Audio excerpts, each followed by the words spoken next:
दोस्तों आज चले आते हैं कक्षा 12वीं के एक और महत्वपूर्ण सवाल की ओर, जिसका नाम है व्हीटस्टोन सेतु का सिद्धांत। तो भैया व्हीटस्टोन नाम के एक व्यक्ति थे जो कि एक परिपथ बना दिए, सिद्धांत बना दिए। कक्षा 12वीं का महत्वपूर्ण सवाल बन चुका है ये। अब हम पहले देखते हैं क्या लिखा है यहाँ पे थ्योरी। तो ये बोलता है भैया 4 प्रतिरोध ले लो, ले लिए 4 प्रतिरोध P Q R S, ठीक है भाई। और इन 4 प्रतिरोधों को हम लोग आपस में चतुर्भुज की 4 भुजाओं में, यहाँ पे एक चतुर्भुज दिखाई दे रहा है हमको, 4 भुजाओं में जोड़ दो। बहुत बढ़िया जोड़ दिए। चतुर्भुज के एक विकर्ण में धारा मापी और दूसरे विकर्ण में सेल लगा देंगे। तो विकर्ण किसको बोलते हैं भैया? आमने सामने के कॉर्नर को। तो एक विकर्ण में लगा दिए धारा मापी लगा दिए और दूसरे विकर्ण में सेल लगा दिए। यहाँ पे थोड़ा नीचे दिखाई नहीं दे रहा भाई, थोड़ी देर के बाद दिखाई देगा। ये बिंदु ए और सी के मध्य ये विकर्ण, यहाँ से तो जोड़ सकते थे लेकिन डायग्राम बहुत कचरा दिखाई देता, इसलिए इसको नीचे से जोड़ दिया गया दोस्तों। तो हम देख रहे हैं ए और सी के बीच में भैया एक क्या लगाना है, दूसरे विकर्ण में लगा दिए, दूसरे विकर्ण में सेल जोड़ दिए हैं। अब क्या करते हैं, प्रतिरोधों के मान को इस प्रकार व्यवस्थित करते हैं कि धारा मापी में कोई विक्षेप ना हो, मतलब संतुलन की अवस्था, मतलब धारा मापी का जो कांटा है भैया 0 पे आके खड़ा हो जाए। ये बोलता है ठीक है यार। अब देख लेते हैं इसका डेफिनेशन क्या बोल रहा है। लंबी चौड़ी कहानी बता दिया इसके बारे में, आप लोग उसको वीडियो को पॉज करो, लिख लो इसको। तो बोलता है अगर ये संतुलन की अवस्था में है, ठीक है भाई, संतुलन की अवस्था में, तो क्या बोलता है, 2 संलग्न भुजाओं का प्रतिरोध का अनुपात, मतलब 2 प्रतिरोध ले लो उसको भाग दे दो, और इसके अलावा 2 प्रतिरोध और हैं उन दोनों को भी भाग दे दो, तो आपस में बराबर होंगे। इस परिभाषा के हिसाब से एक सूत्र है, वो सूत्र क्या है चलो देखते हैं। तो अभी जो सूत्र बताया उसके हिसाब से ये रहा वो व्यंजक जिसको सिद्ध करके लाना है। एग्जाम में 2 तरह से पूछ सकता है दोस्तों, जो टॉप में लिखा था व्हीटस्टोन सेतु का सिद्धांत लिखिए, या फिर P/Q = R/S, ऐसा पूछ सकता है। और यही बात को तो बोला था कि 2 संलग्न भुजाओं का एक्चुअली 2 संलग्न भुजाओं का अनुपात, भाग देना मतलब अनुपात, बराबर होगा अन्य 2 संलग्न भुजाओं के अनुपात के। तो ये बोलता है PQRS 4 प्रतिरोध है भैया, PQRS ये 4 प्रतिरोध है। और हम देख पा रहे हैं इसके एक विकर्ण ए सी के मध्य एक सेल को जोड़ा गया है और एक कुंजी K1 को जोड़ दिया गया है। बात करें अगर दूसरे विकर्ण बी और डी का, तो दूसरे विकर्ण में जोड़ा गया धारामापी G और कुंजी K2 को। दोस्तों हम लोग को ये थ्योरी जो है ऐसा रटने की आवश्यकता नहीं है, आप डायग्राम को याद कीजिए, डायग्राम को देख देख के बोलिए, ये सब पढ़ने की जरूरत है ही नहीं हमको डायग्राम याद कर लेना कि चतुर्भुज के 4 भुजाओं में 4 प्रतिरोध को जोड़ा गया है। पहले विकर्ण बिंदु B और C के मध्य धारामापी G और कुंजी K2 को जोड़ दिया गया है। दूसरे विकर्ण A और C के मध्य में सेल E1 या एप्सिलॉन 1 और कुंजी K1 को जोड़ दिया गया है। भुजा A और B में प्रवाहित धारा I1 है तथा भुजा BC में प्रवाहित धारा I2 है। भुजा A और D में प्रवाहित धारा I3 है तथा भुजा D और C में प्रवाहित धारा I4 है। तो थ्योरी हम लोग को याद करने की जरूरत नहीं है दोस्तों, चित्र याद है तो थ्योरी अपने मन से हम लोग लिख सकते हैं, चित्र को देख देख कर। हमको याद करना है तो इसका स्टेटमेंट जो स्टार्टिंग में बोला था कि 2 भुजाओं का अनुपात बराबर होगा अन्य 2 भुजाओं के अनुपात के बराबर होगा, इसको याद करना है। तो ये एक मोस्ट इंपॉर्टेंट टॉपिक है, सवाल का नाम है व्हीटस्टोन सेतु। इसको ऐसा भी पूछ सकता है P/Q = R/S, ऐसा भी पूछ सकता है। बात करते हैं इसके थ्योरी का। तो चतुर्भुज के 4 भुजाओं पर 4 प्रतिरोध, 4 रेजिस्टेंस को लगा दिए हैं रेक्टेंगल पे, और हम देखते हैं बिंदु A, B, C और D। धारा की दिशा देखते हैं, एक सेल लगा दिया गया। अब हम बात करते हैं पहले विकर्ण डायगोनल B और D, पहले विकर्ण B और D के मध्य धारा मापी और एक कुंजी को लगाया गया है। दूसरे विकर्ण A और C के मध्य एक सेल और कुंजी K2 को लगा दिया गया है, K1 बोल देते हैं इसको हम लोग। अब हम देखते हैं एक धारा जो प्रवाहित हो रहा है I1 A से B तक प्रवाहित हो रहा है, और I2 धारा B से C तक प्रवाहित हो रहा है, I3 धारा A से D तक प्रवाहित हो रहा है, और I4 धारा जो है A से C तक प्रवाहित हो रहा है। अब हम बोलते हैं यार हमको तो किरचॉफ का पहला नियम पता है, तो हम बोले देखो भाई कि हम अप्लाई करने वाले हैं किरचॉफ का पहला नियम बिंदु B पर किरचॉफ के पहले नियम से।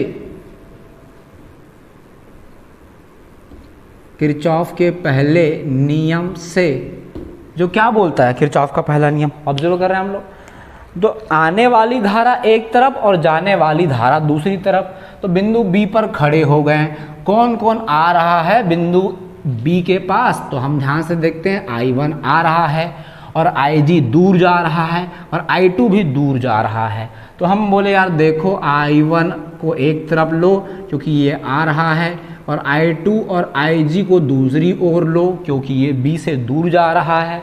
अब हम बोलते हैं संतुलन की अवस्था में, यहाँ लिख देते हैं भैया संतुलन की अवस्था में। संतुलन की अवस्था में IG का मान क्या हो जाता है भैया, 0 हो जाता है। ये IG का मान 0 हो जाता है। तो यार ऊपर जो हम समीकरण देख रहे हैं यहाँ पर IG का मान लेना है 0, क्या मिलेगा I1 बराबर I2, ये हमारा इक्वेशन नंबर फर्स्ट आ गया। अब क्या करते हैं, यही कहानी को हम लोग अप्लाई करेंगे बिंदु D पर। अब बिंदु D पर लगाने वाले हैं किरचॉफ का, बिंदु D पर लगा देते हैं भैया किरचॉफ का पहला नियम। ये पहले नियम से, ये पहला नियम लगा देते हैं। तो हमारे पास क्या दिखाई दे रहा है भाई, हमारे पास दिखाई दे रहा है कौन आ रहा है और कौन जा रहा है। बिंदु D पर ध्यान से देखते हैं तो I3 आ रहा है और IG भी आ रहा है, तो आने वाले एक तरफ I3 प्लस IG।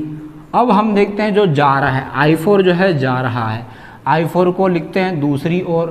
तो हम बोलते हैं संतुलन की अवस्था में, संतुलन की अवस्था में, संतुलन की अवस्था में हम देख पा रहे हैं IG का मान हो चुका है 0, ये IG का मान हो चुका है 0। तो हमको क्या मिला, I3 बराबर I4 मिला। ये हमको एक इक्वेशन मिल गया, इसका नाम लिख देते हैं इक्वेशन नंबर 2।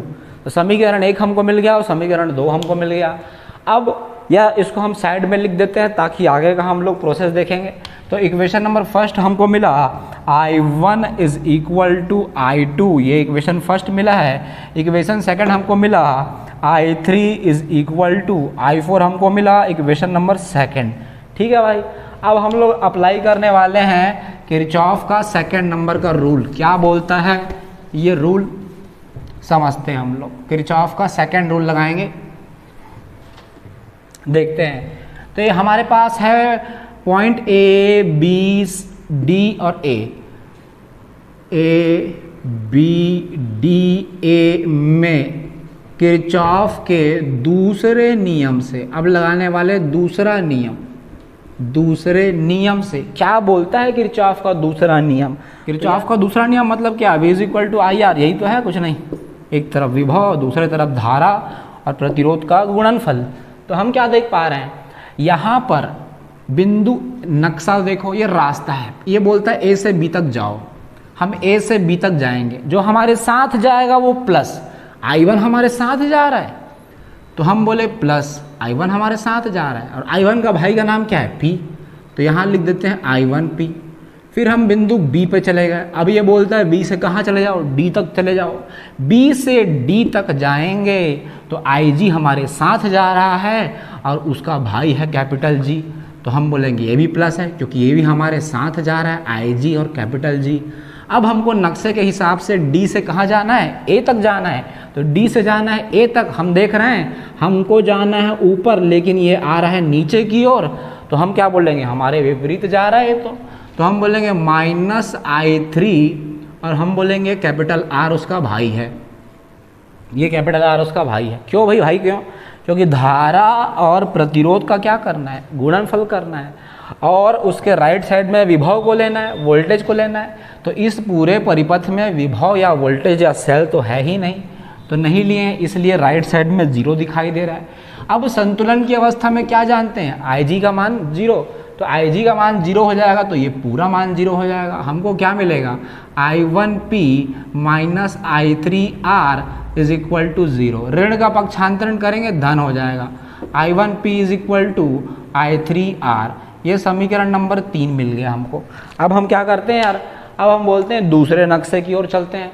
दूसरा नक्शा है BCDB। हम बोलते हैं BCDB में लगा लेते हैं किरचॉफ का दूसरा नियम, किरचॉफ का दूसरा नियम जो अभी हम लोग अप्लाई किए थे, नक्शे के हिसाब से चलेंगे। बी से जाना है सी तक, बी से जाना है सी तक, तो हम बी से सी तक गए, I2 हमारे साथ जा रहा है, उसका भाई है Q, I2 हमारे साथ जा रहा है, जो हमारे साथ जाता है प्लस, और उसका भाई है Q। अब हम देख रहे हैं कि हमको C के बाद जाना है D, C से जाएंगे D, हम C से D नीचे की तरफ आ रहे हैं, लेकिन ये I4 ऊपर की तरफ जा रहा है, मतलब हमारे विपरीत जा रहा है, और हमारे विपरीत जाएगा तो भैया लगा देंगे -I4, और उसका भाई है S। ये हो गया भाई प्रतिरोध। अब हमको D से जाना है वापस B तक, D से जाना है B तक, तो हम देख पा रहे हैं नीचे से ऊपर जाएंगे हम, लेकिन ऊपर से नीचे वो आ रहा है, हमारे विपरीत जा रहा है। हम नीचे से ऊपर जाते हैं लेकिन वो ऊपर से नीचे आता है, तो हम बोलेंगे -IG और कैपिटल G बराबर कि उस पर लगा देंगे 0। ये थी कहानी। अब हम क्या बोलते हैं, अब हम बोले देखो भाई संतुलन की अवस्था में तो इसका मान 0 हो जाता है, वो तो 0 हो गया, तो हमारे पास क्या बचा I2Q minus I4S is equal to 0। ऋण का पक्षांतरण करेंगे धन हो जाएगा I2Q is equal to I4S। ये इक्वेशन नंबर 4 हमको मिल के आ रहा है। अब हम क्या बोलते हैं, इक्वेशन नंबर 3 और 4 को हम लोग क्या करने वाले, भाग देने वाले। तो हम यहाँ पे कमेंट लिख देते हैं भाई देखो कि हम इक्वेशन नंबर 3 और 4 को डिवाइड करेंगे। 3 डिवाइड बाई 4, 3 और 4 का भाग दे देते हैं।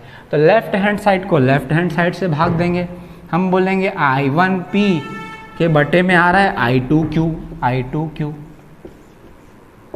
राइट साइड में I3R के बटे में आ रहा है I4S, ये I4S। अब क्या करते हैं, इक्वेशन नंबर फर्स्ट और सेकंड की हेल्प लेते हैं। इक्वेशन नंबर फर्स्ट और सेकंड की हेल्प लेते हैं। जो क्या बोलता है, जो बोलता है कि भैया अगर कहीं I1 दिखा उसके स्थान पे I2 लिख लेना, अगर कहीं I2 दिखा उसके स्थान पे I1 ले लेना। तो हमको दिख रहा है I2 के स्थान पे लेंगे I1, तो I2 के स्थान पे लेने वाले हैं I1P तो वैसा ही है, I2 के स्थान पर लेंगे I1Q। ये हो गया भाई। I3 और I4 के स्थान पे क्या ले सकते हैं, I3 ले सकते हैं हम लोग। R/S तो वैसा ही है, I1 और I1 कट गया, I3 कट गया, P/Q is equal to R/S। और यही व्हीटस्टोन सेतु के सिद्धांत का व्यंजक है। बार बार प्रैक्टिस करेंगे तो हमसे क्वेश्चन लगातार बनते जाएंगे। तो क्वेश्चन को बना के देखो, व्यंजक को बना के देखो, डेरिवेशन को, जो कि एक मोस्ट इंपॉर्टेंट क्वेश्चन है, एनुअल एग्जाम में आता है, 12th के एग्जाम में।